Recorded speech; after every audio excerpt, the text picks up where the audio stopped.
Wouldn't be a live stream if I didn't have weird last minute technical things, like realizing very late I hadn't put the advanced ScreenYard thing on, even though I set it up.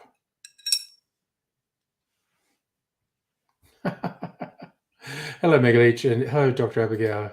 Just watched the old Billy Connolly movie, The Man Who Sued God. Mormonism wasn't even mentioned once.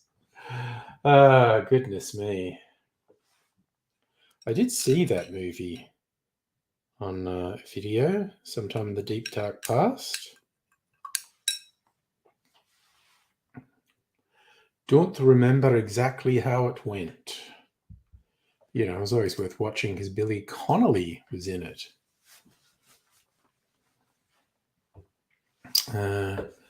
The interesting guy.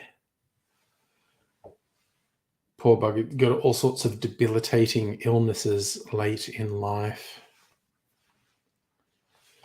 Ain't gonna be with us much longer, I don't think. He's trying to cash in while he can. It's one of those video things advertised on Facebook, comedy masterclass with Billy Connolly. And he certainly could teach you stuff about comedy. To state the bleeding obvious, someone has a 40-year career in comedy and they're pretty goddamn funny most of the time. They can tell you some things about comedy. Oh, God damn it. Sorry, my phone's been everything. Well, not everything. Some things. Oh, nice. Megaleech cooking Moroccan chicken. Chicken wings and roast potatoes. Good. That sounds good. Just one of my little pre-packaged meals with the is like cheese and mushroom sauce and it's not ravioli, tortellini, cheesy sauce tortellini. Pretty good. Now I'm having old-fashioned. Probably I'm not making any videos tonight. This afternoon, well, it was about 2 hours ago, I made a bunch of video for my dry July clarified mocktails. Didn't drink all of them. There's still a bit of the tropical one. This is my malted clarified cocktail. So you can drink them in the non-alcohol portion of the stream instead of the usual soda water that I drink. Because unlike an alcohol clarified cocktail, the non-alcoholic one's not shelf stable, so it won't keep that long. Probably keep a couple of days in the fridge, but I'm just going to drink them tonight.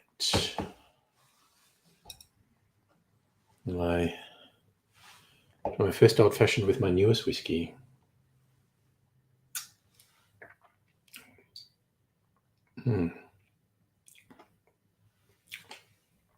Ooh, brings out smoky flavors. Should probably try that with a lighter sugar syrup, actually. Made that with my patent spiced brown sugar syrup, which is strongly flavored, and I think the whiskey, which is a corn whiskey, has its own particular flavor, and that's probably not the perfect thing to go with the corn whiskey. It's not bad, but my first impulse was that probably needs a lighter sugar syrup with it. And I have lighter sugar syrups. I have many sugar syrups because I get a little bit obsessed with making syrups. I think I've got like 6 syrups at the moment. Various fruity flavored ones, and one coconut one. There we go. That bit of ice finally dislodged. It was stuck to the side of the glass. Been using clear ice tonight.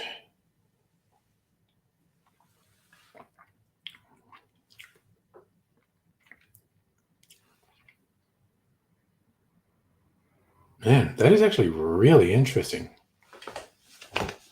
I give it points for interesting. It's not my favorite old fashioned I've ever had. But that brown sugar syrup and that whiskey are coming together in a quite intense way. Food for thought for doing things in the future.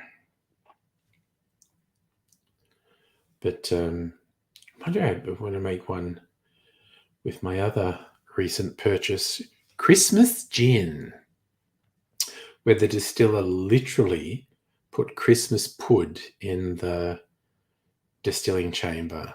I don't know the right words. It actually says it on the label. And to get Christmas pud flavors. And I got it because it was half price, and I like a bargain. There's like the last bottle in a Woolies bottle-o, and so yeah, I think they marked it down just to get rid of it, because you can't even buy it from the source anymore because it was a Christmas edition. They just made it around Christmas, and here I am with it now, ready for Christmas in July. I was going to make an old-fashioned with that with a little bit of this, but I also think maybe the syrup from the cherry jar, cherries and Christmas pud.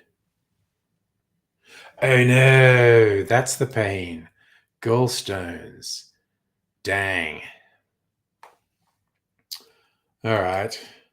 You have medical stuff in your future. I'm aware of the concept of gallstones. Is that a surgery thing? I mean, you brought it up, but also if it's like, I don't want to talk about it, I would completely understand as well. But yeah, I imagine that's a whole bunch of not fun. Oh, okay. Sorry, see, I'm not getting it. You knew you had gallstones, but is there a belief that's what's causing the pain you are having currently, and that they maybe need to do thing? Is that they do the whole thing? Remove? See, I know nothing about medicine. Tas cheek, similar. Okay, yeah. Well, I had my intestinal thing earlier this year. God, I had so many blood tests and scans and ultrasounds and whatnot. And the doctor thought it was one thing, which is I think a chronic condition. I think you have to do something about it all the time from then on. And he was pretty sure from the symptoms that's what I had. But then we had these scans, and it was something else that was actually not a chronic condition. It just presents the same way as this. He thought it was diverticulosis. Oh, well, one of them is itis. Itis, I think, because it was swelling. Because there's two slightly different things: diverticulosis and diverticulitis. I think he thought it was diverticulitis, but it's something much more benign that isn't a chronic condition. So I took some medication. Which honestly, I don't know, it's completely changed the way I poop. I poop way more often now, although it's settling down now. But for weeks/months, it was annoying how much I was pooping. And it's kind of settled down now. But I was kind of happy it wasn't a chronic thing. So you're unimpressed because you knew about them. GP knew about them. Oh, but they had to, yeah. Okay, it's safest. Okay. Oh, well, that's the whole thing.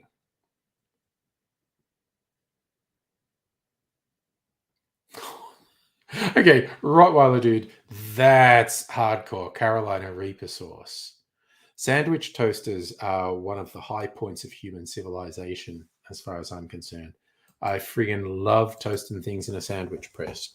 It's also one of the best ways to reheat pizza because microwave makes them soggy and gross, although edible. Oven dries them out too much, although it can still be okay. And then I saw someone do this thing. I think it was on YouTube, where it's like, here's how you do it, and it was in a frying pan. So I tried it in a frying pan, and it's like, hell yes, that works. It makes the crust crispy and heats it through, doesn't dry it out. It's fantastic. And then I just thought, well, logically, a sandwich press is just a hot plate. So that's how I reheat pizza now, in a sandwich press, and it just works friggin' awesome. But that's the hot tip, kids, if you don't have a sandwich press or whatever. But best way to reheat a pizza in a fry pan or something, just a hot metal plate. All that pizza goodness. So, yeah, I'm not a chili person myself. I'm a major wuss. I really love Indian food if it's mild, and I'll have lightly spicy. Like, is weird for someone who's a chili wuss. It's Mexican and Indian food is among my favorite if it's mild.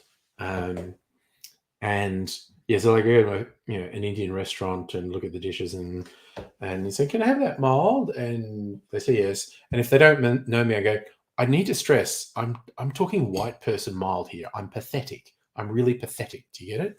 And they go, okay, we know. Well, pizza is an open-faced sandwich. And a closed pizza turned into a sandwich is that's a pie. Because it's more like a pie, a pasty. Oh my God, I bet the fumes from your chili sauce could just make eyes water at 100 paces. Because some of my family, I've been home for family Christmas for ages, but they had gardening competition, and a couple of my brothers were having who can grow the hottest chili. And I actually volunteered to taste them one Christmas, and I survived. I do love puree. Yes. Oh my God, so good. Calzone puree, very similar. But you actually get that similarity around the Mediterranean. You get like Lebanese food, Italian food, Greek food, like quite different cultures, but you can kind of see a progression between them. It's like there are links between them, but you can take sort of one end of Lebanese food and one end of Italian food, and they're completely different. But you can sort of see, and this sort of stuff probably evolved over centuries, if not millennia, of people slowly traveling and go, hey, have you ever tried cooking like this? And you go, well, I haven't. Oh, I'm going to try cooking like. And little bits sort of permeated out and melded a little. I really like Lebanese food. I really like Italian food too. But yes, I know, right? Musically better. You'd think they'd been trading, for millennia. Honestly, for those little bits of cross-cultural interchange that just slowly evolved into their own things. Yeah, it's as if they've been doing it for a long time. So yeah, but I kind of like the way you can see that. And again, someone who knows food better than me could trace a whole thing of food throughout Africa going up into the Middle East and Mediterranean, and then up into Central and Northern Europe, and just the little bits that carry across. And that's what I love. It's like little steps This step is almost no different to that one, almost no different to that one, no different to that one. But then you've done 100 steps, and the 100th step is so far removed from the first step, and you didn't realize because it was just one step at a time. It's me being philosophical. Do you like it? Yeah.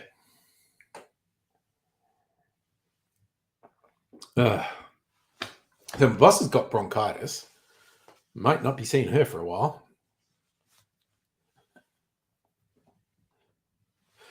So glad I didn't go into the office today, because no one went into the office, and I would have been mega pissed off if I'd have gone in and no one was in there from my team was in there. And I know no one was in, because in our team chat it never came up, hey, I'm the only one in the office, where is everyone? Just no one mentioned it. So obviously no one was in there. I mean, I stayed home because Mrs. Angry is still on sick leave, and I wanted to be here in case I could help, in case she needed something, because she's not hugely into going much further than the lounge at the moment. We did go for a walk around the block to feel like humans and whatnot, but she's not really in. She could, but she's not really in the mood to like go out to the shops or chemist and get something. So I was staying home, to provide sort of moral support, and also in case she needed something, and also because why go into the fucking office, for God's sake? So I was really glad I didn't do it, because if I'd have gone in and no one was in there, I would have been so pissed off. I went in on Monday, there was no one in. Actually, that's not strictly true. There were a couple of people in there on Monday. So I stayed till lunchtime. It's a meeting thing. I was like, you know what? I got to run this session. I got to run a workshop in the afternoon. It's actually easier to do that from home than the office. I've done the FaceTime. I've appeared. I had my lunch because I'd taken my lunch into the office. So I had my lunch in the office, and then I went home and set up for the afternoon workshop I had to run, which the dude didn't show up for. Oh, miffed. I have to do like 50 of these goddamn things, sort of going back last month and into next month. This guy was the first no-show.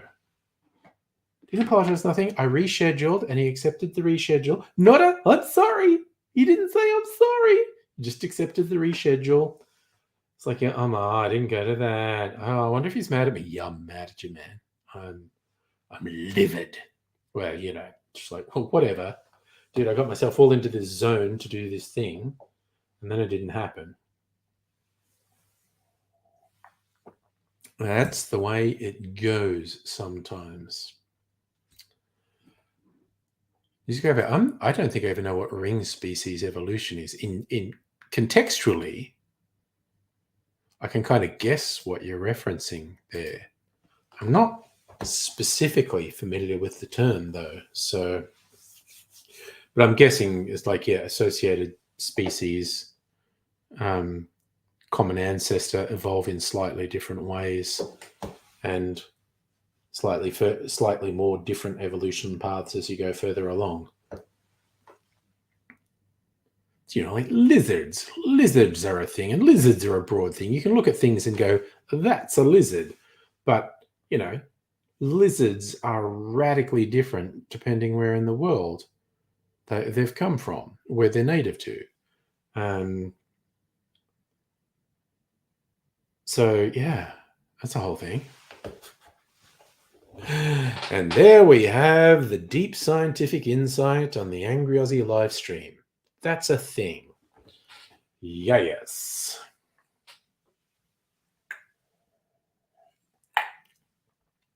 I noticed some shithead got let go by the Age because they really wanted to run a turfy as fuck editorial, and the Age was like, no, that's kind of turfy as... And if the Age is saying that, you've got morons out there going like, oh, the Age is work. The Age is so conservative. They used to be a bit more centrist, but they're now on the right of centre. And for them to go, that's pretty fucking turfy. I don't think we want to fucking promote that. And so, she's been a martyr. It's probably going to publish in the Australian. She'll have a career on Sky News now. It's just like, I don't know. Maybe just people think you're spouting hateful bullshit. You should shut the fuck up. Just a thought. You go there, like island chains. Adjacent island species can interbreed. Get to the geographic far end. The opposite ends can't interbreed because they're different. No, okay. Yep, no, I'm getting that. Yeah, and that was the 100 steps things I was saying. Like, this one's really like that one. They're different, but they're really alike.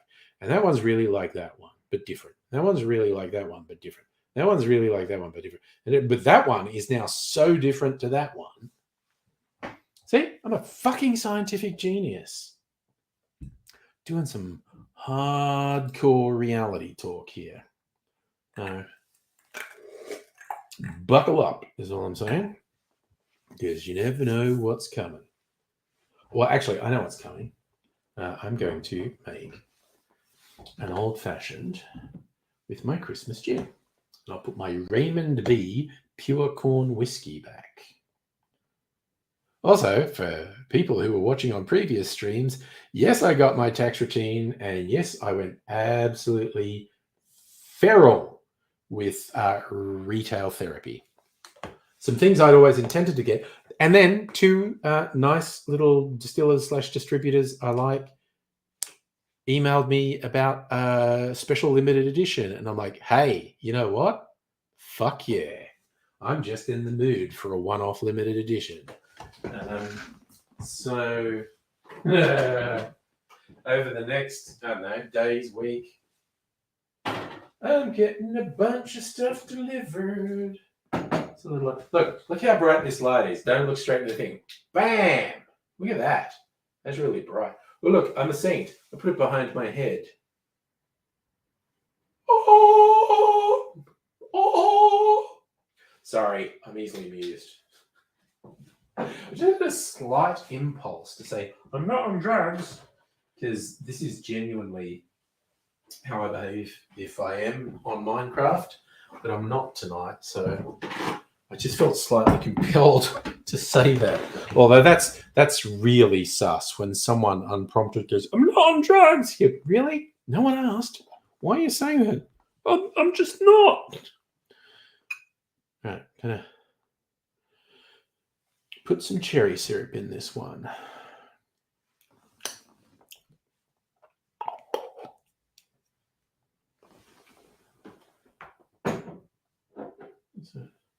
Oh, that's from one of my mocktails. Wow, that is really yummy. My mocktails are quite good. I'm being nice to people who are doing dry July, giving them really cool ideas, because most mocktails suck balls, not in a nice way. Na, na. Ba, ba, ba, ba. Smells pretty good. Orange bitters, I think. No, cranberry for Christmas. Cranberry bitters. Cranberry bitters. All right. Music Elevator popped an image in Discord. Nice. I also did see that you posted your LARP video in there, which was pretty cool.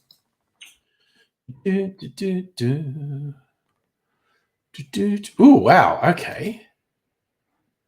I'm going to do this. Let's do some sciencing shit.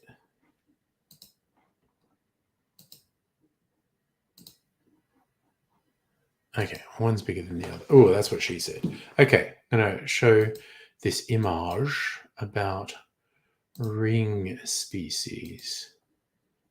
So, what this is saying. Okay, so there's an island in the middle there. It's a geographic barrier. And there's like an original population. Oh, and it's saying like, okay, it's suggesting the original population branches off into some small mutations, and one goes one way around the geographic barrier and one goes the other way. And there's just a tiny change each time, but it's a different change each time. And when they get around the geographic barrier and come back into contact, they've changed so much they can't actually reproduce. That is a really good visual. Thank you, Musical Aviator. Nice. We're doing the science.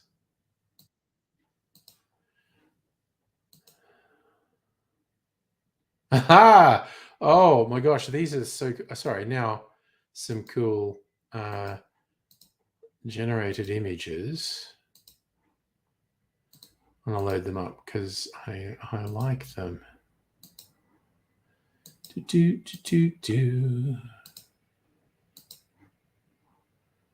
Okay, so the prompt was line of lizards that get slightly more different each one until they are really different by the last one. So you get lizards that look like that. Quite like that. That's quite cool. And oh, there's only a couple lizards in this one. They look like an Australian lizard, one of the various dragons. But I suppose that type of lizard is all around the world.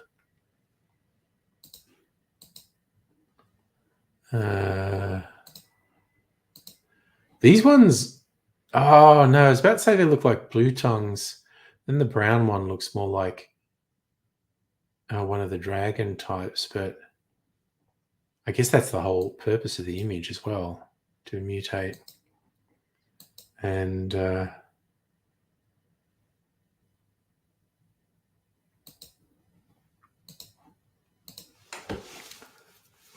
more lizards. Those are really nicely generated images, actually. They're not weird and distorted like when it does people.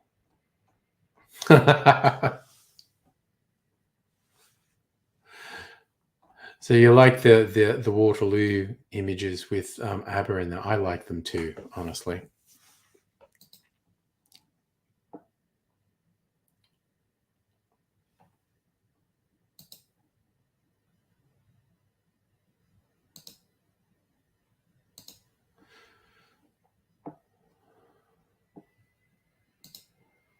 All righty.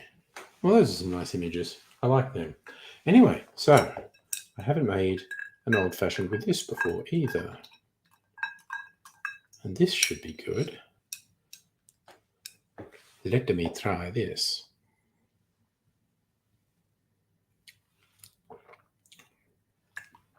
Oh, fuck yeah, that's good. Yum. Mercenary Mage, hello, how you doing? And Safa, hello. Yes, Musical Area, it is kind of like a LARP where someone's got mixed messages about what Waterloo you are dressing up as.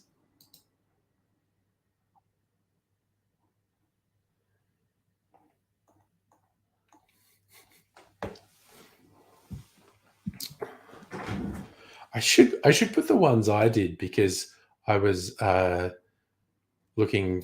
I decided for images for the anniversary of Mormon founder Joseph Smith getting killed. I would actually do Book of Mormon images.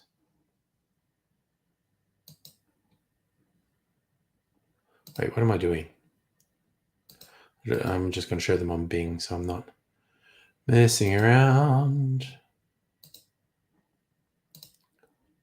So yes, all I said was Book of Mormon musical digital art. I didn't give it much of a prompt, and it did some very different ones. Did that, and that, and that.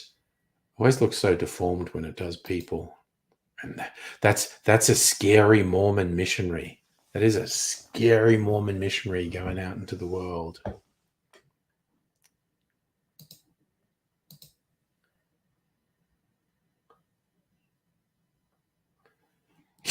So would you LARP as a Wagner trooper? Only if you get to invade Moscow, otherwise it's just a road trip in tanks. So I do like where this one went.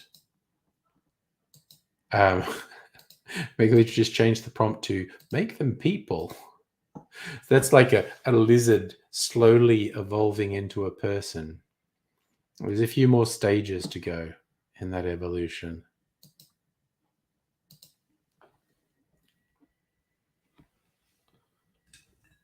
Oof. So if you want to dress as a Wagner trooper and head to the Russian consulate in Canberra, could have negative implications or repercussions for you. Besides, aren't the Wagner troops signing on officially with the Russian army now? Like, what's his face, who was there to them? He's cut a deal to go and hang out next door. Not even facing charges for threatening a rebellion, just so long as he keeps quiet. And hang out with Viktor Lukashenko. Good Lord. Belarus. Thank you, Megalich. Was it weird that I could remember Lukashenko's name and couldn't remember Belarus? Yes. Yeah, Putin Ball Z is not doing well, Mercenary Mage. Not really. Oh, yeah. No, that's what I was saying. He's going to be in Belarus right until he's so sad he falls out a window in a high-rise, because so many people who were critical of Putin got so sad they fell out of windows. Safa's been to Belarus. Nice. Of course, yeah, family in that part of the world.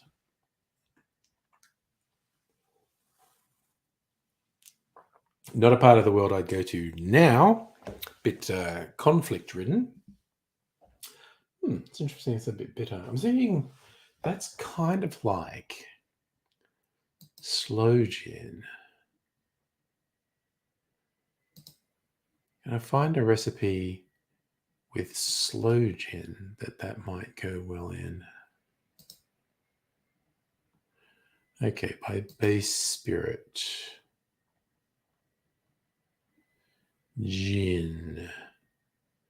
Cherry gin, coffee gin, cold coffee. Wow, this gone for a whole bunch of gins. Lychee gin, Navy strength, orange, overproof.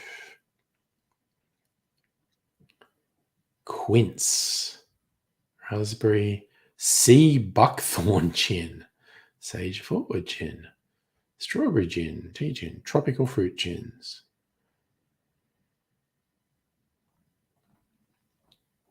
Slow gin have its own.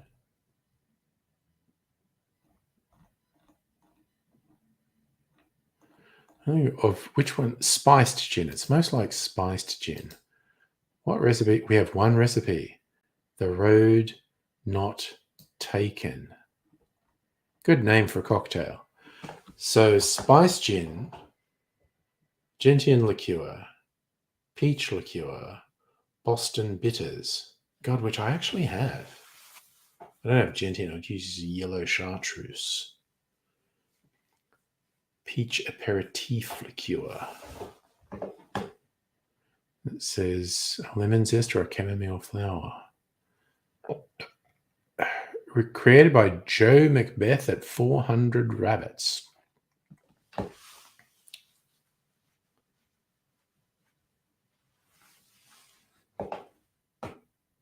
$25 mils ring queen. What's one ring queen? Okay, that's what we've done with peach aperitif. Well, who knows? I'm not going to make it tonight. Safa, I'm drinking an old-fashioned made with the Christmas gin I got recently. Watch out, by Thursday I might have new bottles, because I ordered a bunch. I think I saw that, actually, Safa. The guy who was largely responsible for lithium batteries died. I did see that. And I was thinking I am old, big old fashions. I'm an old fashioned kind of guy. I'm just going to roll with that. Um,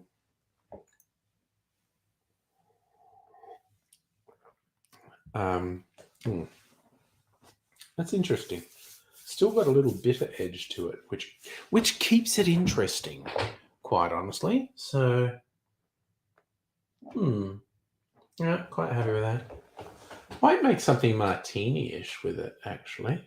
A red martini. Oh yeah, this because you're gonna see is red with the red vermouth I have.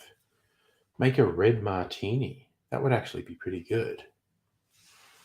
What did I have for dinner? Miss me. I've already just talked about dinner. I'm so interesting. I've already talked about what I had for dinner.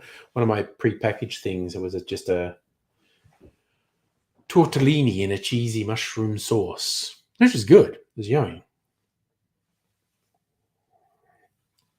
It was prior to dinner. I made a video with 3 milk clarified mocktails, as in non-alcoholic cocktails for people who are doing dry July. I've given myself a mammoth editing task over the next couple it's a couple of hours, I guess. It's going to take me a couple of hours to edit it and get it right. Still got. I'll have these later. Non-alcoholic. They look kind of like alcoholic cocktails, but they're non-alcoholic. This is a tropical one, and this is a malty one. Oh, hey, lots of things going off in the Discord. Safa, I don't think the world really needs a Cooking with Angry channel. Oh, these are fun. Comedic cartoon image of the head of Wagner living a long life in Belarus. Are you cheating? Because he's all falling off buildings. Did you say to do him falling off buildings, or has it done that on its own? Because honestly, that's pretty fucking funny if it's done this on its own.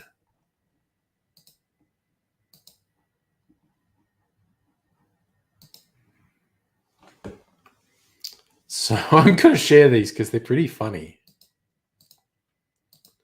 Which one's this? All right. This guy, he's not even going out a window.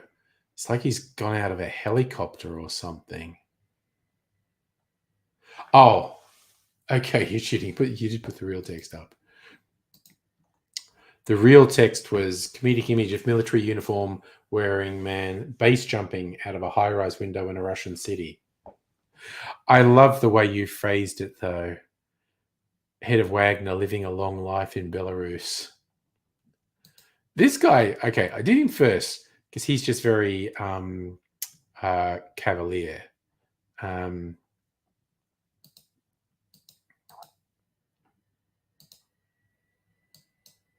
He seems to be having a good time. Now, let's see. This one, he just appears to be walking in defiance of the laws of gravity, walking down the side of the building. I really quite like that image, though. It's quite neat. He looks a bit unsure, but he's defying the laws of gravity with the walking.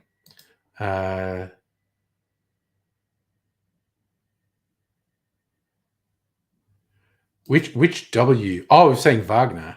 Yeah. European, you expect it to. That is true. But yeah, once you get Russian, I don't know anymore. And this guy's kind of fun. This is definitely what I've expected for this guy. He's just going, whoa! It's like, I forgot my parachute. I love I love the uniform. Could be both, could be W, could be V. Depends where you went to school, is what I like to say. I saved this one for last because this is my favorite one. This one gave me a bit of a giggle. He's like, I'm sorry, Vlad. I'm sorry, Vlad. Oh. All right. So, I quite like that one. It's fun. It's a little bit of fun.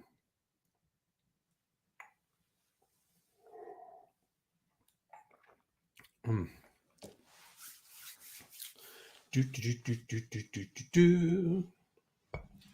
Might take it easy from there. Who knows?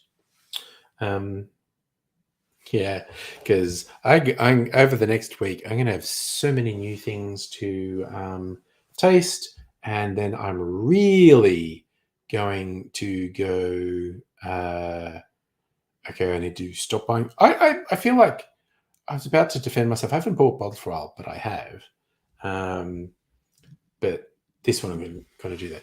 Yes, you are right, Safa. He never said anything against Putin. He was after the military people, but he made Putin look bad. And that doesn't feel like the sort of thing that Putin forgives easily.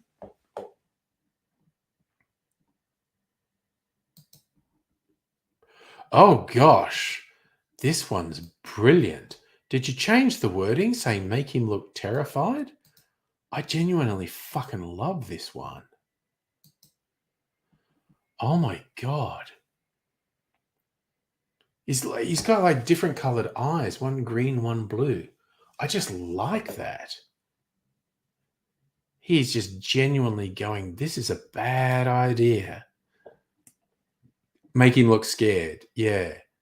That is. Oof. I like that one. That is fun. I need to experiment more with that in cartoony images because I really enjoy the cartoon images it does. Going to try realistic. That will be interesting, actually.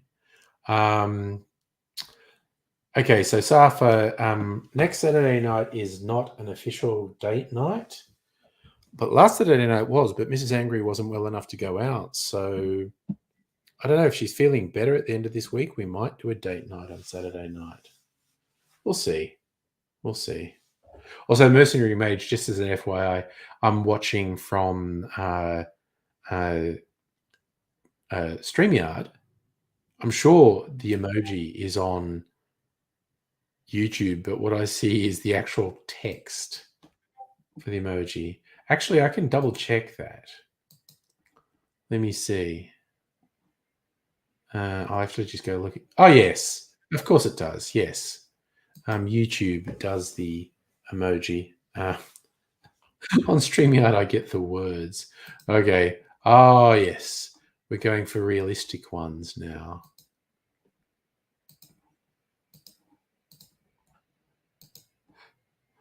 Okay, some of these are interesting.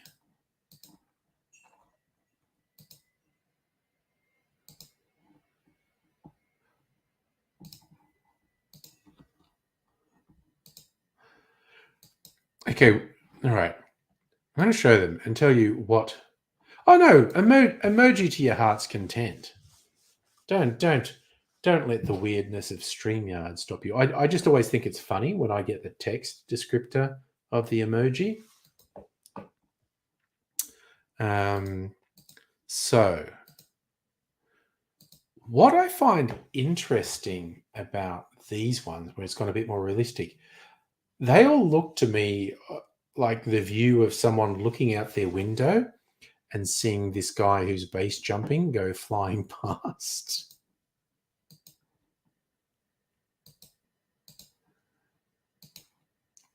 This guy in particular, not happy. Not at all happy. Wants to... Actually, it's like he's a... Actually, no, this guy gives me a vibe. He's a vampire who's flying and is coming in the window. That's where my brain goes with this one. Hey, Justin, how are you doing? And no, we don't have extra private security cars in my neighborhood. Not that I've seen. This guy just looks very relaxed. That's definitely a view from inside the building as this guy goes past.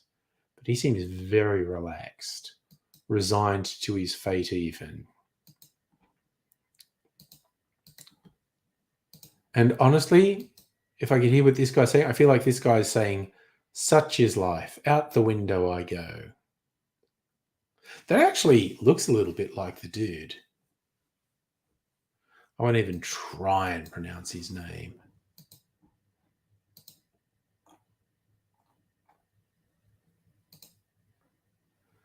Ooh, this one's a bit freaky.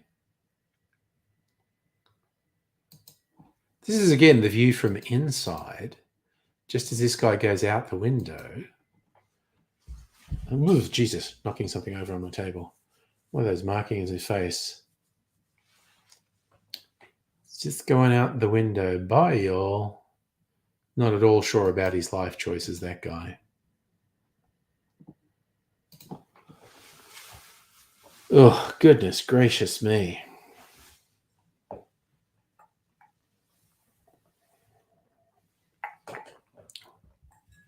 That's a whole thing going on there, but that's okay.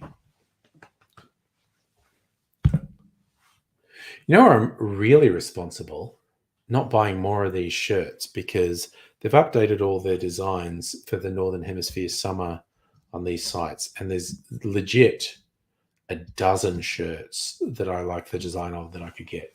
But I promised myself I won't get any new shirts until our summer, because that's the Northern Hemisphere winter, which is where these Chinese sites aim at. And so the shirts all get cheaper. So these things that will have been on the site for 6 months and sales would have gone down. So the price will come down. So seriously, in summer, I'm probably going to buy like a dozen more cocktail themed shirts. Mystery Major, verifying a terabyte SD card you purchased in case it's fake. Oh, wow. Okay. I got to be real. I don't even know what that is. I don't know what it is you're doing. Verifying an SD card. Look, this may distinctly be true, Safa. I tried to work out how did I end up getting these. It tracked from very early days of COVID. I got a very brocadey vest, black vest with this brocadey stitching in it, from a site that purported to be English. It was called Dracula Clothing, whatever. And I was kind of tempted to get some others of their gothy numbers. But anyway, after clicking on this ad on Facebook and actually buying this vest, then Facebook advertised really gay clothing to me, which was interesting. And then it was the Hawaiian shirts. But then, it was these shirts that the design was very 50s, 60s retro. And I got a couple of them. And then I was getting more into the cocktail channel. And then I noticed they had some cocktail themed shirts. And then I've progressively been buying cocktail themed shirts. And now I've got about 40 cocktail shirts. I've stopped wearing the other ones. So we get these bags for charities going, hey, old clothes you don't want. So I actually put heaps of stuff in those. That's good. So you're checking the SD cards as it advertised. There's fakes going around. Oh, lying about the size of the card. I get it. Justin, I haven't watched all of Utopia. I've watched some. I watched lots of clips of it on YouTube. Working Dog puts 2 to 5 minute clips of it on YouTube. Yes, Utopia is funny. I love a thing I read in an interview with the people from Working Dog who make Utopia. It was a few years ago now. They said, and for those who are unfamiliar with the show, it's a comedy satire show, basically, about being in the public service in Canberra. And this interview I heard with them ages ago. They said, yep, we know we're doing it right because we do it and we'll get someone who's a public servant in Canberra saying, oh, watch this show. It makes me laugh so much. It's just like work. Then a while later, they'll send us another message. I can't watch it anymore because it's just like work. It used to make me laugh. Now it makes me cry.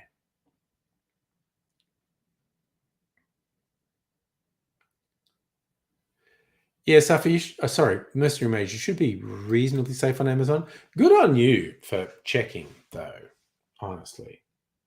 That's a bit of due diligence. That's not a bad idea.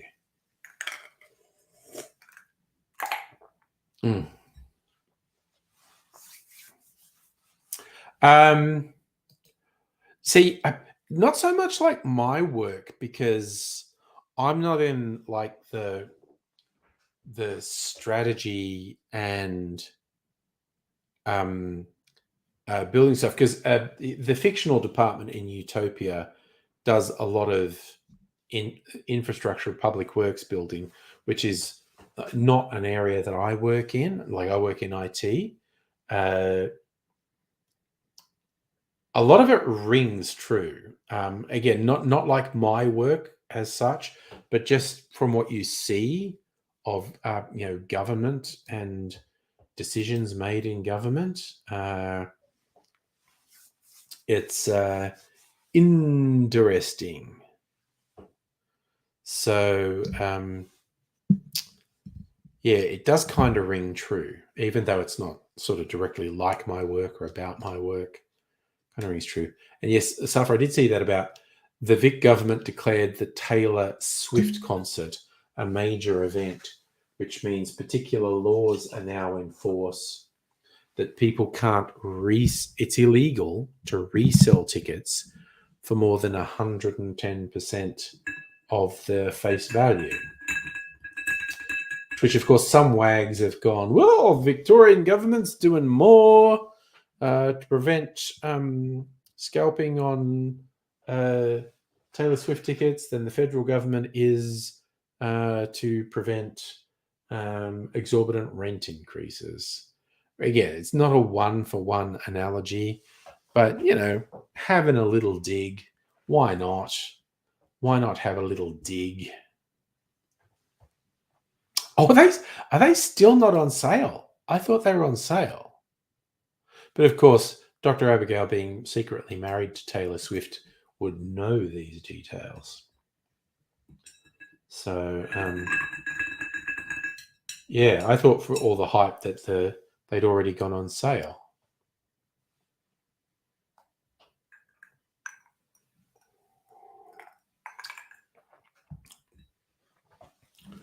But I don't know diddly squat about what's happening with Taylor Swift. Not my scene. And that's okay. Okay, so that's general public. Does that mean there's some special ones that were already on sale? I don't know. I have to confess to not paying any attention. Makes me a bad person, I guess. I don't know. And nobody asked, but I'm going to tell you, I did mention going a bit feral with retail therapy after my stressful month with the tax department, and I got all this money back. And so I'm getting 2 bottles of gin, 2 bottles of rum, and 2 bottles of whiskey from 4 different sources. Safa, I am definitely not one of the cool kids. Even when I was one of the kids, I was not one of the cool kids. So now I'm neither. So I'm gonna have lots of. I'm a Swiftoramus, as in an ignoramus when it comes to Swift. That is a wonderful word creation there, Megaleech. I applaud it. So that's good. What I'm scratching, I have got a little thing where I scratch there. You know, you scratch and then you break the skin, so then it's more itchy. So then you break. Stop it! Stop it! Oh gosh. Oh, Megaleech. I was actually going to say, because you kind of convinced me to do it. I've been really getting into the Expanse audiobooks. Really enjoying it.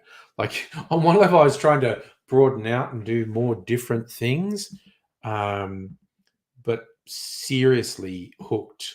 Like, I actually started listening to a couple series, and I was interspersing between them. But it's like, no, I'm seriously kind of hooked on the Expanse audiobooks. I'm on Cibola Burn. I always want to pronounce it Cibola Burn because it looks like an Italian word.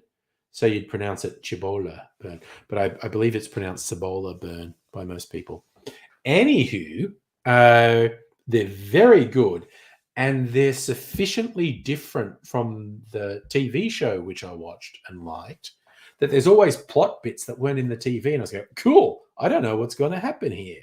I mean, apart from knowing, well, none of the Rocinante crew are going to die yet. But yeah, there's whole plot arcs that weren't in the TV show. And it's like, cool, I have no idea what's going to happen here. And the narrator is very good. And just really enjoy them. And this is interesting because this is a first experience for me in like your adaptations, particularly in the streaming world. I've seen a bunch of streaming adaptations of books or comics I've read, and gone, oh, that's interesting what they changed from the source material. But this is the first one where I just watched an entire streaming series, like was 5 or 6 seasons of The Expanse, without reading any of the source material, and then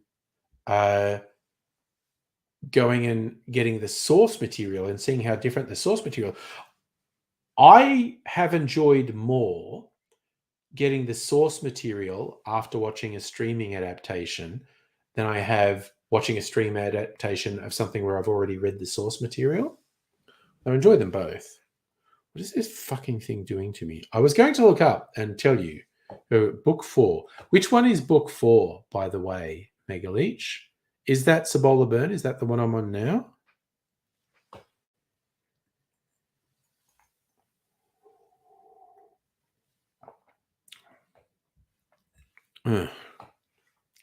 Oh, wow. Is that for real? $12.50 for a VIP ticket. Hot dang. Okay. So that's the one I'm on. Okay. I need to look up my fucking phone. I'm sorry. I was just trying to finish something on my Simpsons tapped out. I keep forgetting it just won't load. Fuck's sake. For fuck's sake. It's a weird thing. Although, again, Cibola Burn did have, like, Amos. Like, I'm a sap, like a lot of people. Amos is my favorite character. And the actor who plays Amos in the show, while he is physically different to how they're actually, a couple of them are quite, I'm like 3/4, even 7/8 of the way through Cibola Burn. It's getting to the resolution. Like, literally everything's gone wrong, and Holden's gone off with you know, the not really there guy, and probably yes, Ghost of Miller.exe. Yes, that's an excellent way to describe. Also, I reckon this book does an exceptionally good job of describing where we are, even with the freakiest stuff that artificial intelligences do. Okay, what is going on here? I need to see. Okay, that's happening. Sorry. Yeah, because there are these bits in the book because there's a character, Miller, and he's not real. He's a simulacrum, an approximation created by this alien entity, the proto-molecule. And there are these sections that they call interludes where it goes, it reaches out, it reaches out, it reaches out. I think it does an exceptionally good job of describing how AIs that we have now, which are way more advanced than anything that existed when the book was written, how they work. Because this entity, which is an AI, it reaches out, it tries to do things, and the way it describes it, it both knows why it's doing something because it's trying to achieve a goal, but it doesn't know why it's doing it. It's doing something because it wants to achieve a goal, but it has no wants, it has no desires. And I think those interludes are a fucking excellent description of the AI we're seeing now. It gives the impression of having a will and a desire to do things, but it's just following programming. So it is simultaneously wanting to do something and not wanting to do something. Anyway, I'm probably explaining it badly, but the book does it really well, and I like it. All right, I've just got all this silly shit happening here, and I want to get through it. I'm just tapping my screen for a while. And I'll just put all these things on a 12-hour task, and I will go to sleep.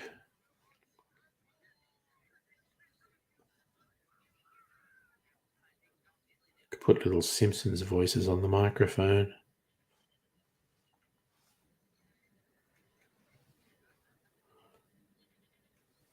Actually, I could. I'll turn it up a bit. Put little Simpsons voices on here. Oh, no, wait. Oh, wait, this one. No, okay. It's all done now.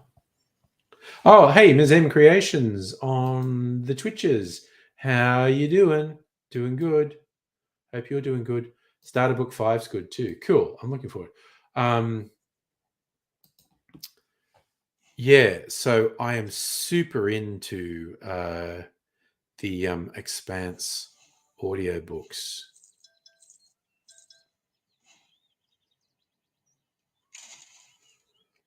Really enjoying it. I'm going to try and diversify, particularly a good non-fiction. If anyone wants to recommend a good non-fiction to me, I have listened to a couple good non-fiction in the last year.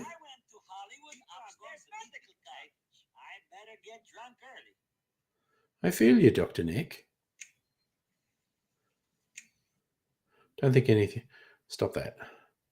Don't think anything else is going to do a voice thing. Oh. Did you get that? That's Grandpa Simpson as a dinosaur. Anyway, so it's an old-fashioned kind of night tonight, Mazam. Although I did have an idea for a martini. I'm not going to do it tonight because it's only Tuesday. Don't want to be 2 hours old for work tomorrow. Okay, audiobooks. Who is reading this? Come on, load. Where's the thing? Title details. Dun, dun, dun. Book for the Expanse. Narrated by Jefferson Mays. There you go. And I think he's quite good.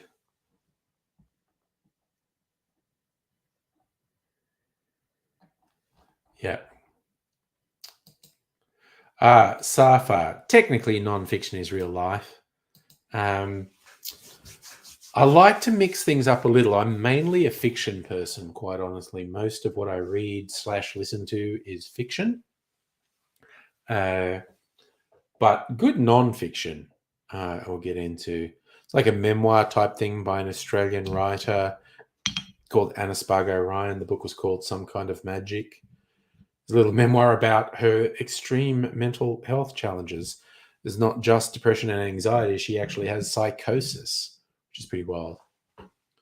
Oh, okay. So you listen to the other guy, not great. Jefferson Mays. Jefferson Mays is good. Jefferson Mays is very good. I'm very much enjoying it. I also got through Audible all the short stories in one thing. So rather than paying for each of the short stories individually, it was a collection where all the short stories are in one thing. So after I finish the novels, I've listened to a few of the short stories.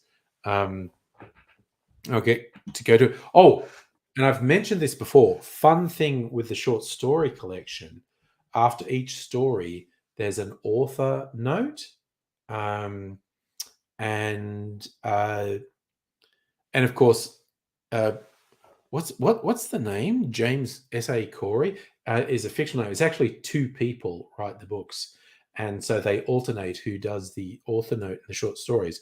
But the one that is an Amos origin story, The Churn, a really interesting thing they said was the actor who plays Amos in the streaming series, because this stuff had all been published before the streaming series happened.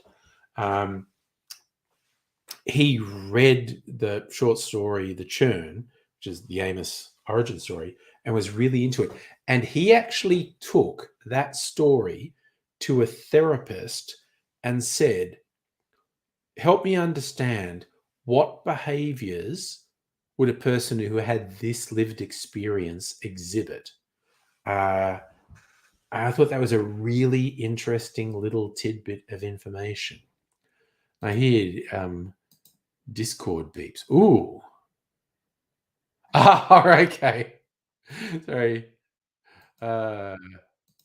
Obliquely referenced of The Expanse, Miller as a not corporeal entity. So with the prompt, ethereal image of a fedora wearing AI looking like a detective. What's interesting to I guess they're a bit androgynous. I was thinking these were looking quite feminine, these images.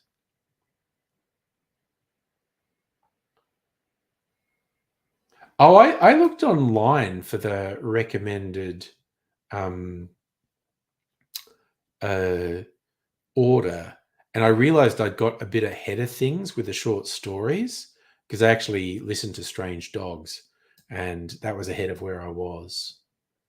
Yeah, so you're agreeing, Megaleech. The first set were very fem. Yeah, okay. Oh, is that that's a YouTube channel, Museum Production Backup. Okay. You asked it to mailize. Okay, so yeah. So the progression is interesting then. So yeah, this one is, I think, quite fem. Not there's anything wrong with that.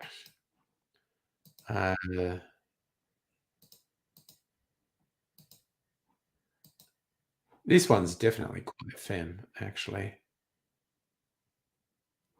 But it's good as like a cyberspace ghost. I like it. Also, oh my god, the cast in the streaming series of The Expanse was so good. Even when I look at it, it's like, they there's significant differences between how they're described in the book, but they were still very good. And of course, the one thing they could never get for those who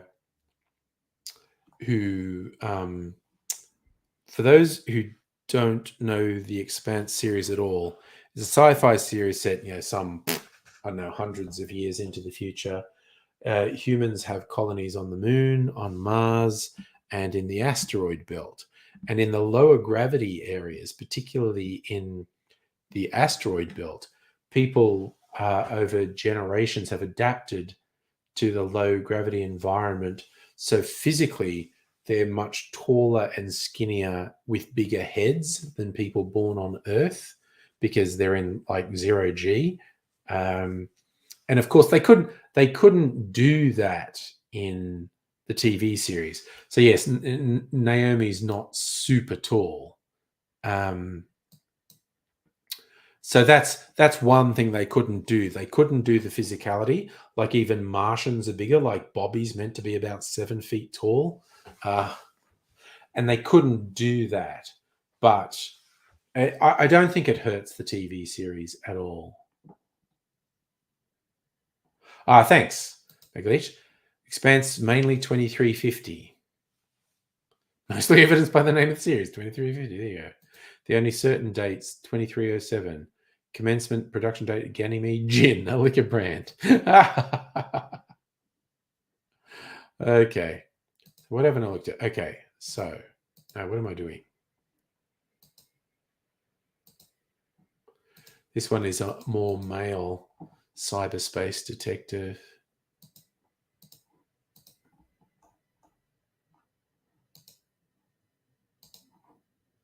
Again, honestly, these would be good covers for a self-published ebook on Amazon. Honestly, that doesn't look sci-fi. That just looks like something about fashion. Gone very femme again.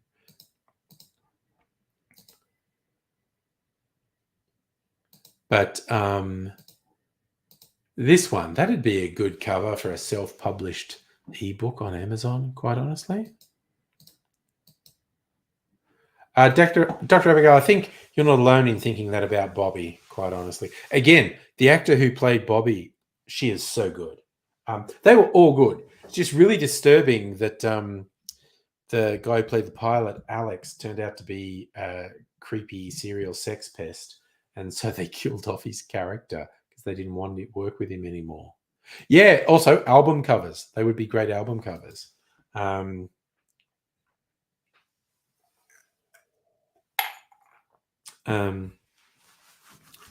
Yeah, so it's kind of fun going back to the source material, and it's mostly down the line with the streaming series. But then there'll be some really quite major plot elements that didn't happen in the streaming series, and just in the middle of it, going, "Cool, what the fuck's going to happen here? I have no idea what's going to happen here." So it's quite good. I think the one who looks most like how I would expect them to look based on the book description is James Holden. I think they cast that role extremely well. The dude fits the book description of James Holden so well. I mean, the entire cast are brilliant. No qualms with any of them. But there's some more noticeable physical differences with all the other cast members. But the guy they cast as James Holden is fucking perfect, quite honestly. But yes, the streaming series extremely good. The books extremely good. Throwing in a bit of the hard science along with sort of let's go wacky science fiction. So it's good fun. Like when they try to solve engineering problems and the writers have tried to obey the laws of physics and whatnot with what the space people do. So it's quite interesting.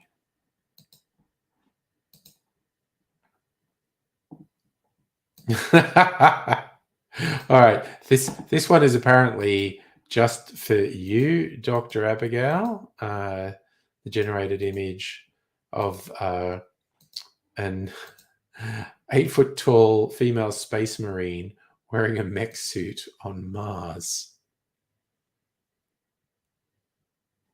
That's pretty good, honestly.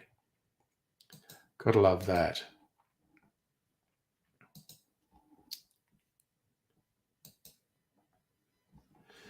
But yeah, I'm thinking with books, once we get past... Oh, no, there's... Oh Christ! I was about to say, wait, that was all that happened in the TV series after the bowler burn. No, there's the whole thing with the Belter extremist. Yeah, that hasn't even happened yet. So, dang, it's kind of fun because, like I said, like a simp, Amos is my favorite character. Uh, the difference is one of his killer lines in the TV show doesn't happen in the books. When there's a guy who really wants to uh, kill a bad guy. Amos in the TV show, Amos says to him, "You're not that guy," and he stops him from killing the guy and sends him away. And the bad guy is going like, "Oh, thank you," and Amos just turns on him and goes, "I am that guy." That doesn't happen in the book, which is let down. But there was a great one where, which happens in the books of Oliver Byrne, the head of security is corporate fuckhead, who's a sort of fascist piece of shit that Amos doesn't like from the jump. And when they sort of have a bit of a verbal clash, the guy says something that's meant to be kind of a threat, where he goes, "I can see you and I are going to come to grief one day." And Amos just goes, "I'm free now. You want to do it now?" It's just such a good line. When someone's trying to be a heavy to him and saying, like, "I'm going to kill you one day," Amos is going, "Now? Does now suit you? I'm free now. Let's do it." Oh, I have the audiobook of the Hail Mary Project, which fucking kicks ass, written by the guy who wrote The Martian, which is famous for being a movie. Um, Yeah, no, the Hail Mary project was, in fact, I might have got that for free. That might have been the bonus 1 month on Audible. Um, the audiobook was really good. Um, I swear to God, that it's like the one line that stuck with me, and it was in the trailer for The Martian. And it's what got me on board. Matt Damon going, "Well, if I'm going to survive, I'm going to have to science the shit out of this." It literally had me hooked with that one line. And in the Hail Mary project, the guy's, is like narrating what's happening, and he's trying to work out some physics of what's going on, and he's going, "Oh, I could work out the math if I wanted to. You know what? Actually, it's going to bug me if I don't." And he goes and works. He's trying to work out where he is and velocities and whatnot, and he goes through all the mathematics of how he works out where he is, which is really. Oh wow, we're really going there now. Oh, okay. It's getting much. I don't know if you changed. Looking Filipino, yes, of course, because that's Bobby's heritage, and a form-fitting exoskeleton. Yep. Okay. These are getting a bit more fetishy. Nothing wrong with that, but I'm just prefacing by saying uh, these are getting a bit more fetishy, if you know what I mean. Oh dear. And there's a few more. Okay, that one actually looks like an android. Like there's not enough room for a person to be inside that. That's actually an android with a human head.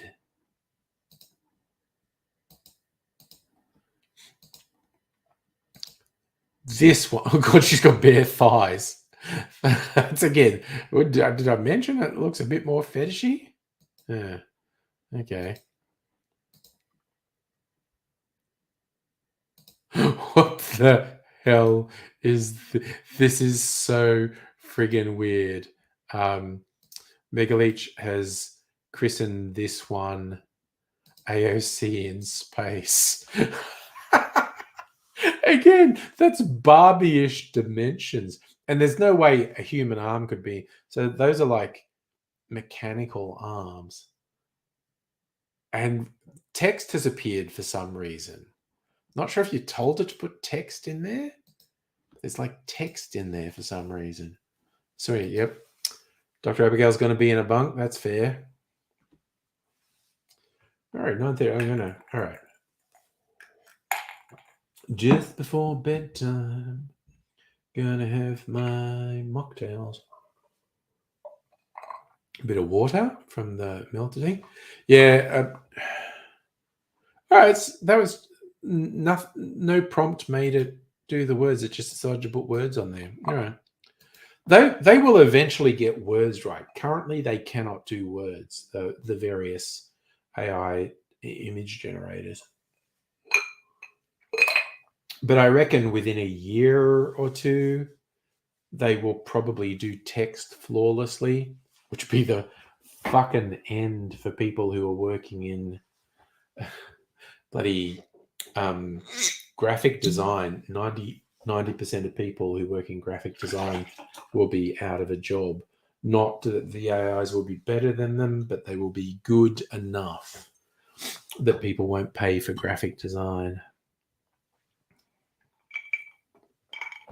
All right, so this is my tropical mocktail. It's really fucking yummy. It mostly tastes like pineapple, and it's just bitter coconut comes in on the end because it's clarified with coconut cream. And there's some funny, hard to place things. What were the actual ingredients? I've got the ingredients. I wrote them down because I'm a goddamn professional.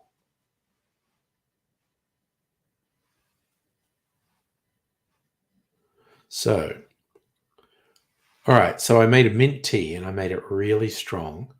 100 mils mint tea, 100 mils pineapple juice, 30 mils orange juice, 30 mils sugar syrup, and then clarified with coconut milk. So I suppose it's an echo of the tea I'm tasting as well. No, Safra, I don't watch SBS News. I don't really watch any broadcast news. I read my news.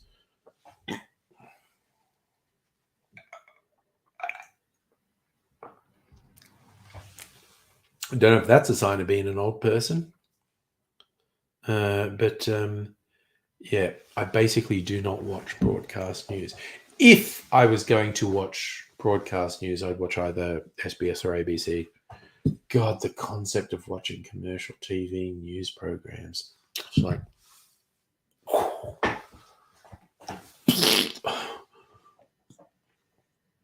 it was a slow bullet. There was a slow bullet I just blew my brains out with.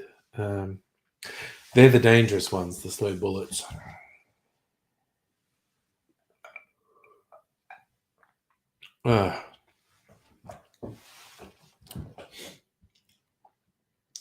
Yeah, I guess that's some of the tea taste coming through.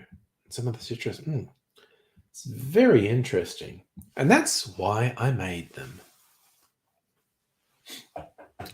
I'm being nice to people who are doing dry July and giving them some really interesting non-alcoholic drinks. Music David, you haven't touched a TV since 2019. I basically only watch streaming stuff on TV. Oh, okay.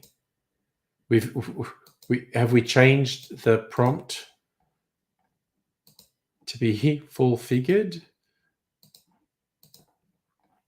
We're just having multiple variations of Bobby in body armor.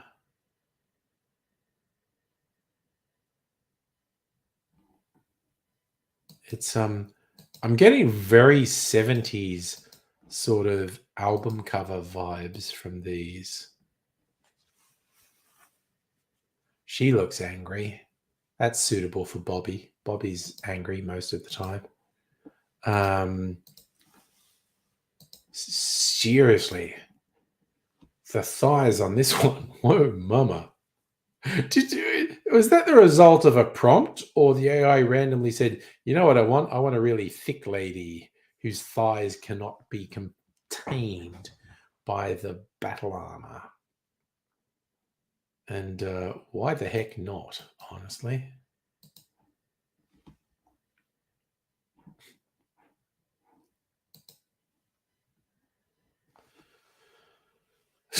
It was just that felt kind of random to suddenly have the huge thighs.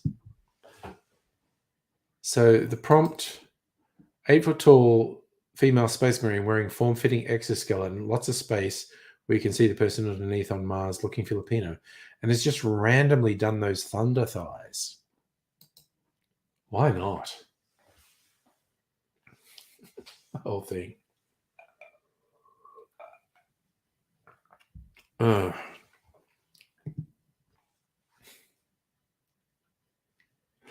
So I was also thinking, it just reminded me, because when you're talking about battle armor, one of the bits that's in the book, Abaddon's Gate, that wasn't in the streaming series, was a big fight on a space station, basically.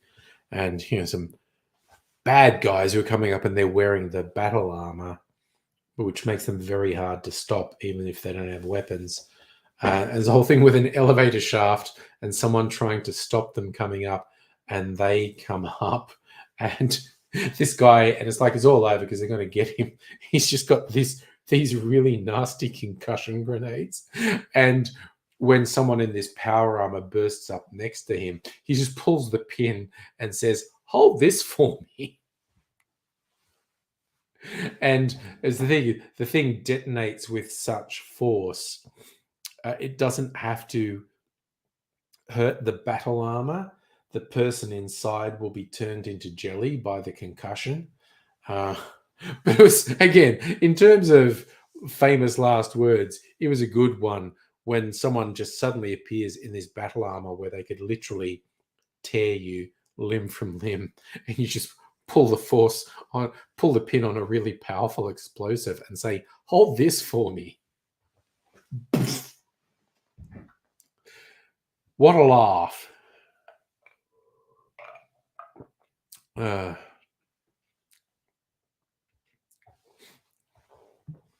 A musical elevator, you're one of these 3 monitor people. Man, I cannot be bothered doing that. It's like my general recreational PC has 1 monitor. Dr. Abigail keeps saying need to set up multiple monitors, and there's some validity in that argument. It would just require me being more disciplined with what I have on because the desk. Okay, I'm just going to show you. The desk at the moment is chaos, and I will just show you. There's shit all over the desk. There's shit all over. So if there was going to be another monitor, say, I don't know, there, I move the ooh, look, time tunnel. Yeah. So I'd move that over a bit. Here's my little ring light there. Put a monitor. I'd have to be way more disciplined with what I did and what I left on the desk. I guess I could be more disciplined. I don't know. I really don't know. But that's a whole thing. All right, so Megalich is rocking a 17-inch laptop and 32-inch 4K monitor. Nice. I might eventually get a second monitor here. I don't know. Dr. Abigail, who's mad for the monitors, got a 32-inch 4K, 32-inch 1440, third one's 24-inch 1080. There you go. Yeah, see, I don't know that I don't really have the space to put a really big one here, but a second monitor would have some utility. So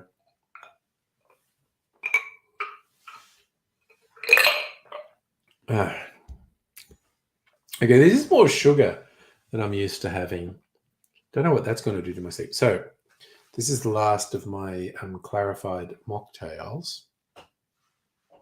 This is my malt mocktail. I kind of had this idea of doing something.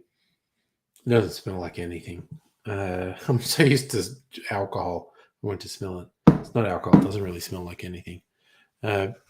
Something that might possibly capture some of the tasting notes traditionally associated with whiskey. I don't think it really happened. But so there's the base of this was a strong tea that was a cinnamon and ginger tea. Then my spiced brown sugar syrup. peach nectar, because people often talk about stone fruit notes in whiskey. Lemon juice, so it would clarify. And then the milk was malted milk. I got some like malt powder from the supermarket and put fucking heaps of malt in it. It's probably 50% malt powder, 50% milk. Trying to get malty flavors in there. But I'll pour it on ice and give you tasting notes.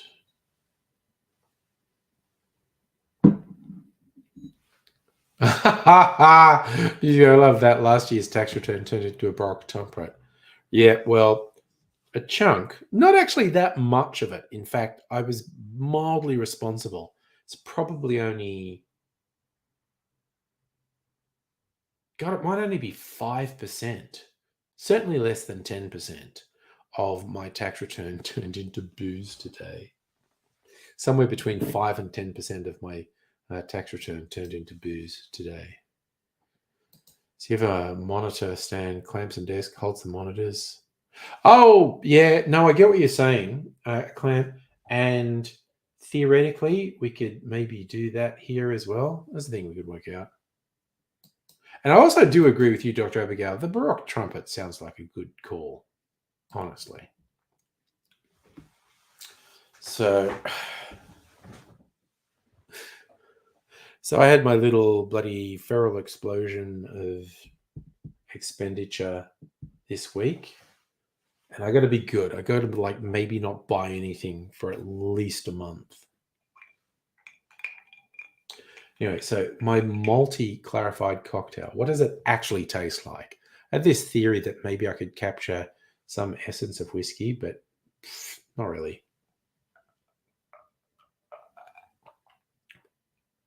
It's fucking nice. It's mostly malty. Like the malted milk that I used to clarify it. That is actually really good.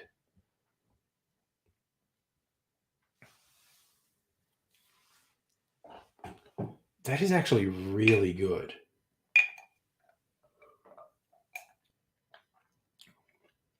It's weird because the consistency is like water, but slightly silkier. But the dominant taste is like a malted milk drink. Oh man, it's fucking yummy. It's really good. Again, probably way more sugar than I'm used to consuming. I know, Safa, buying things. What am I about? I still feel kind of good that I only spent.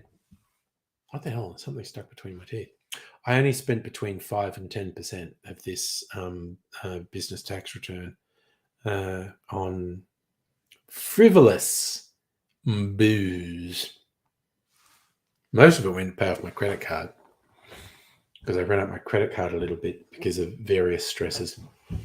But that's back down now, so that's good.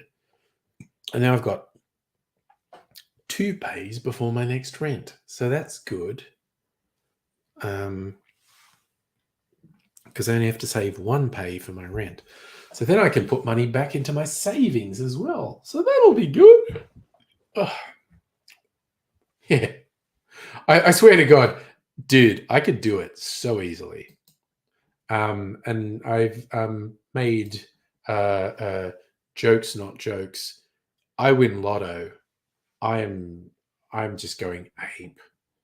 I kind of have this idea in mind. You know what you'd have to do to just have any sort of moral compass? You'd have to find some worthy causes and dollar for dollar, like every dollar you spent on something frivolous for yourself, you'd have to put the same amount to a good cause. Oh, is this gigs you've got coming up, Musical Elevator, September 9, Beethoven Symphony No. 7, Malvern Town Hall. September 10, Mahler's Symphony at Melbourne Town Hall.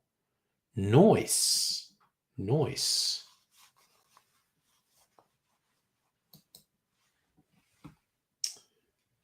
That sounds like a whole thing. Okay, honestly, I'm going with this malt thing. That is really fucking good. Next time I make a clarified cocktail that has a whiskey base, I might do the malted milk thing again, because that's really fucking yummy, quite honestly.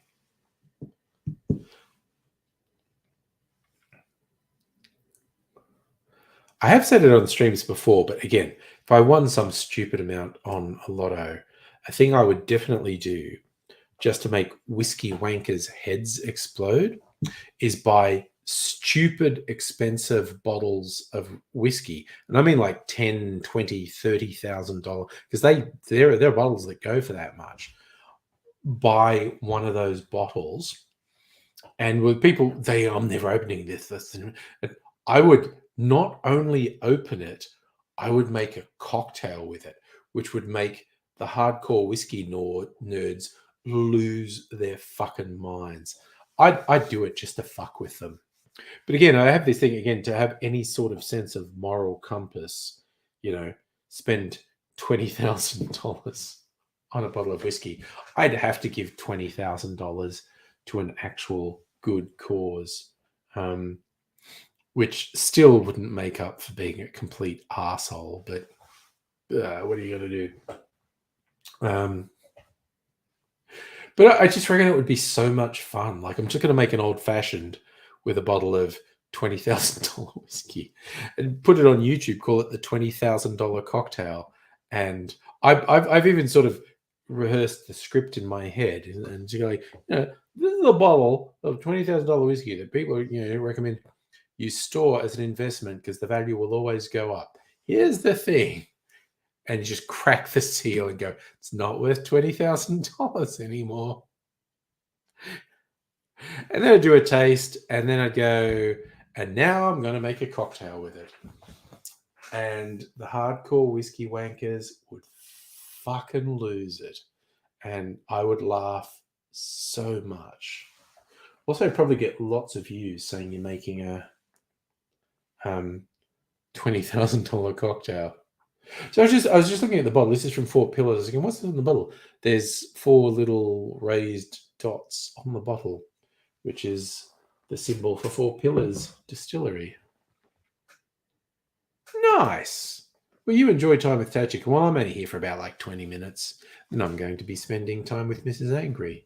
So I'm very much on board with you spending time with Tajik. So take care.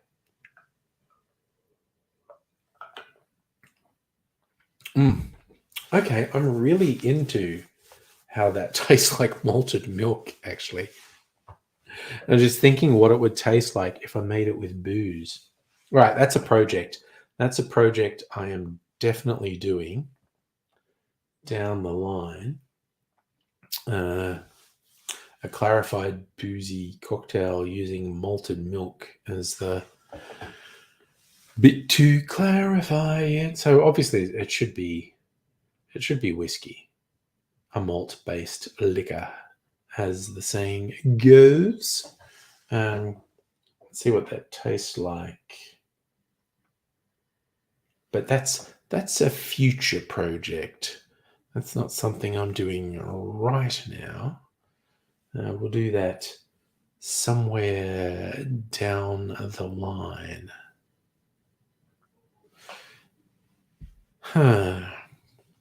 The whole thing. I just remembered because there's so much hype around Barbie, the Barbie movie. I've definitely got to do a Barbie cocktail or Barbie cocktails in the lead up to the release of the Barbie movie, which is, I think, about the 20th of July. So maybe in the week prior to that. So that's like 3 weeks from now. I make some Barbie cocktails, which obviously means pink cocktails. But that is also easy enough to do. And yes, Safra, I'm about half Tim Smithed. Which again, half Tim Smithed is any reasonable person would not attempt to drive a car because you are definitely over the legal limit.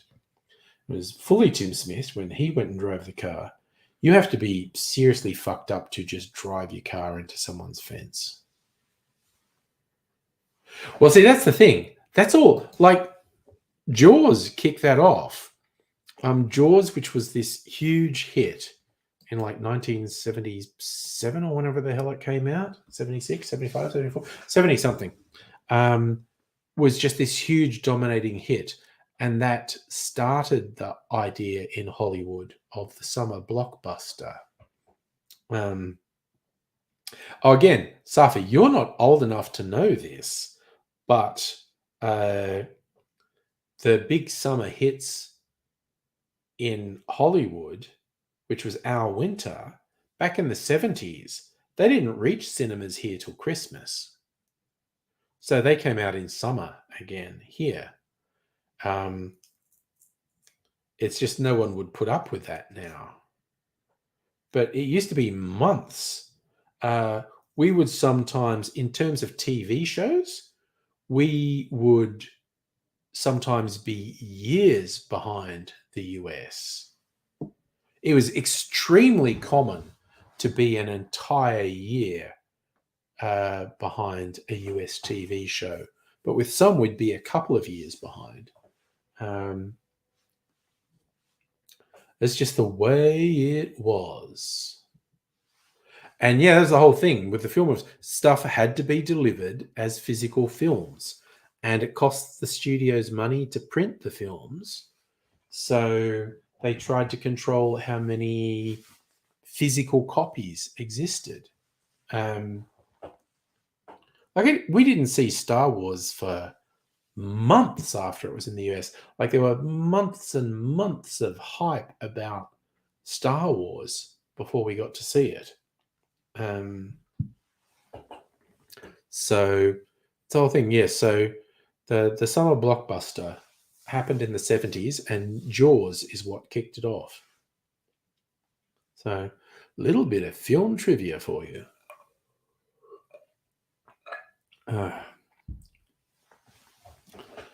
So yeah, yes, we were definitely in an entertainment backwater. Stuff would take forever to reach us. And that's just the way it was. And yes, Sydney cinemas were definitely faster than regional cinemas. There would be a delay of stuff getting, to Dobbo weeks after it had been in Sydney. Mercenary Mage. Good question. When did we get colour TV? In the regional area where I lived, it was 76. Let's have a look. Colour TV Australia.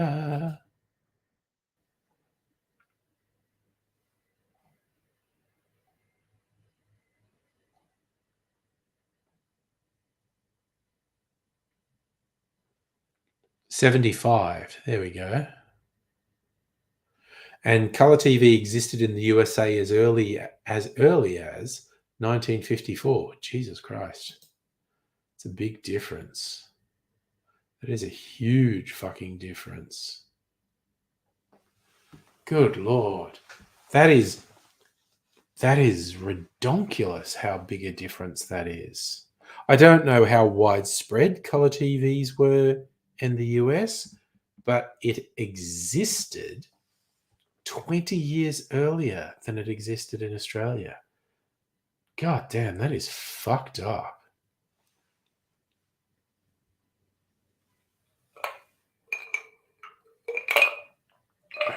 In fact, the first colour broadcast in Australia, I think, was Auntie Jack, a comedy series on the ABC, where they'd actually put together this sketch where it progressively turned to colour.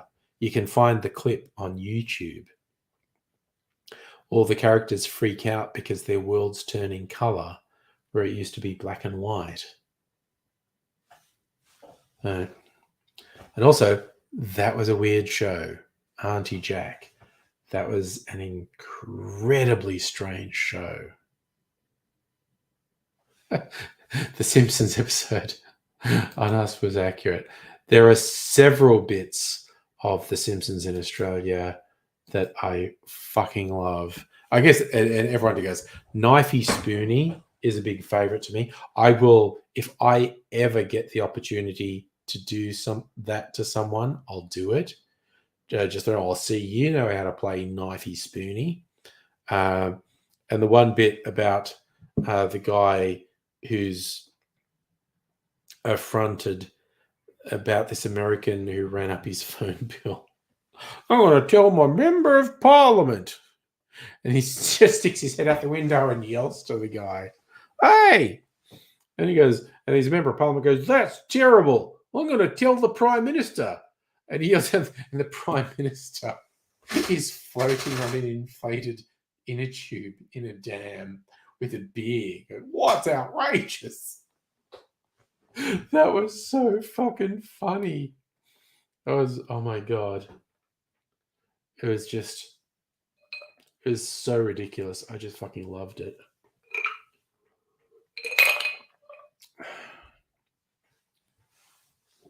The funny thing with the Americans and that urban legend about the Coriolis effect and our sinks and toilets going but particularly our toilets going the other way, and then the Americans get a shock when they come here and our toilets are just totally different. American toilets are fucking weird. Like the bowl fills right up, and then it when you flush it drains down, and so it circles around. And they think ours do the same. So they get really freaked out when the water level is so much lower. And then what happens, you just like get the waterfall when you flush it. It's a source of some consternation for a lot of Americans. So, yeah. Suffer, I don't know that I even want to know about Russian public toilets, quite honestly. Can't be worse than you get in some parts of the world where it's a hole in the ground and you squat over.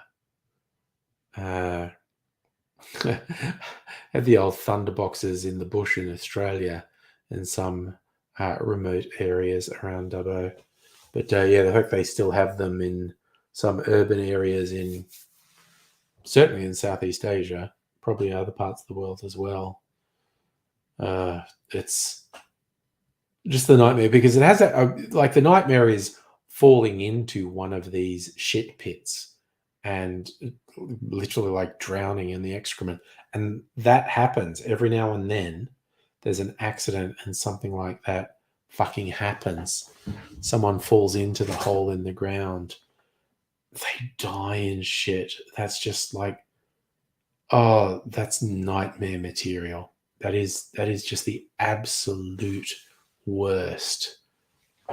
I'm traumatizing myself thinking about it.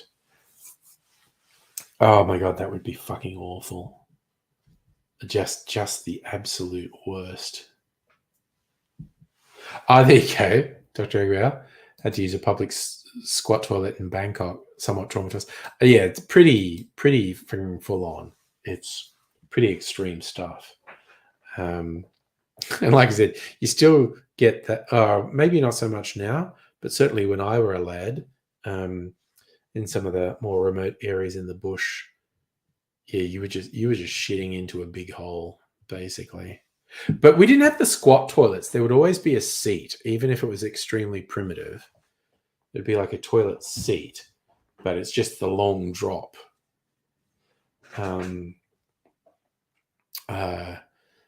Not a good thought that there was this cavernous expanse underneath you that was filling with excrement.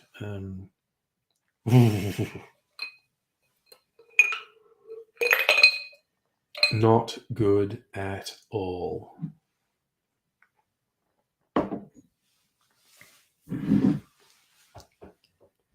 Yeah, when did Dubbo get plumbing?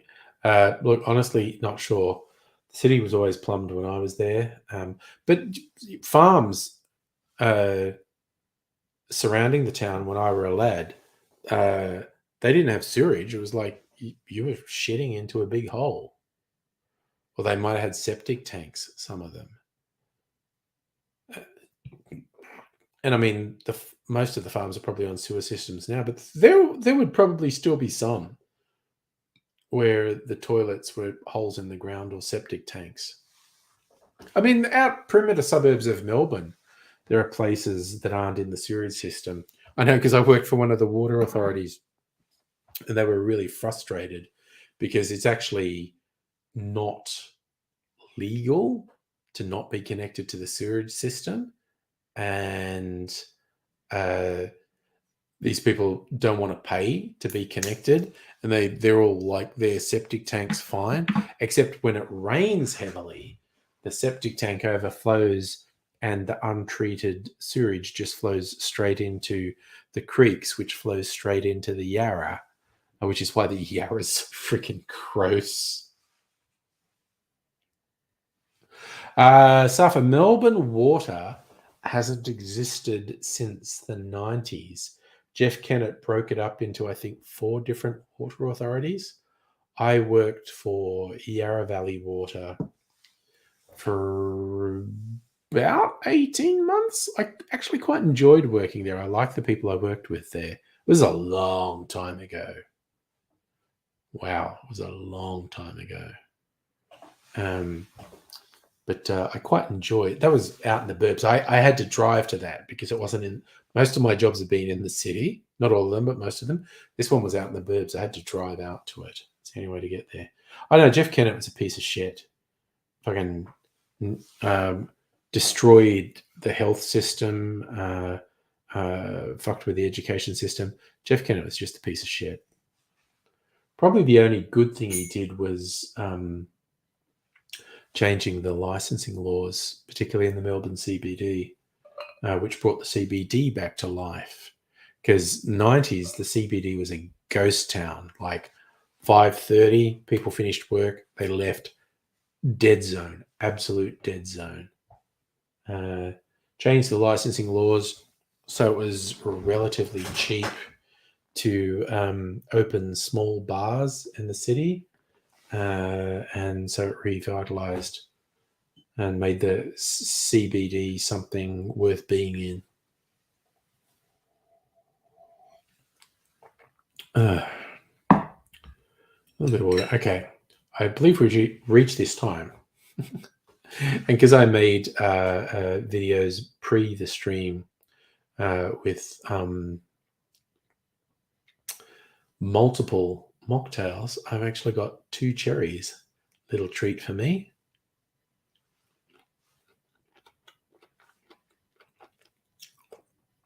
Yum. Oh.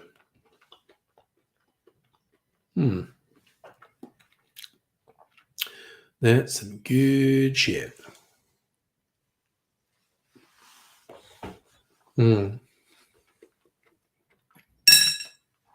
Where's your go saying Flinders Lane's still a bit dead? I know there's some good places in Flinders Lane.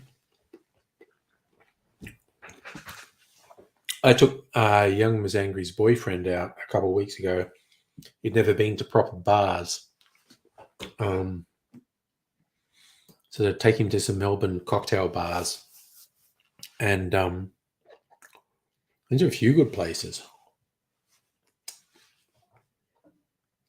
Actually, they might not all be in Flinders Lane. They might have been Little Collins Street. Safa, Yarra Valley Water. There's 3 or 4 water authorities across Melbourne now.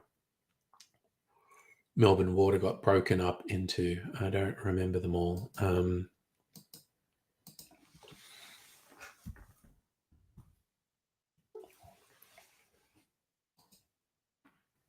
Oh no, it was Little Collins. Okay. So yes, so when I took young Ms. Angry's boyfriend out, the bars we went to were not on Flinders Lane. They were on and around Little Collins Street. So there's 4 bars within about 1 or 2 blocks of each other. So we did one drink in each bar just to get, and because they all had quite different vibes, from the tiki bar, the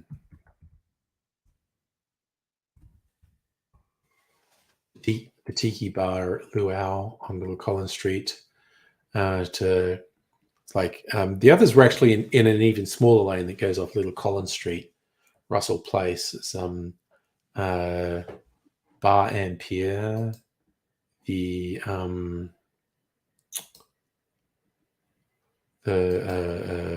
Gin Palace.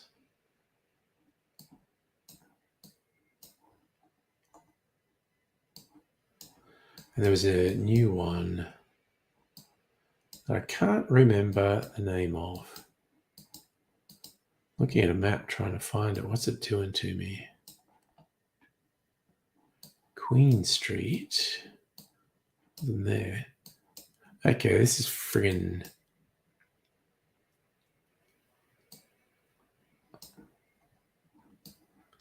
Causeway, Union Lane, Sugden Place, Mason's Lane. Oh, yeah, I guess we were across Swanston Street. Royal Lane, Russell Place. So there's Gin Palace,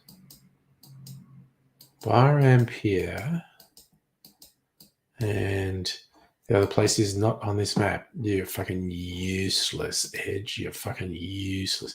Yes, the cheese. And we didn't actually get the cheese from the Gin Palace.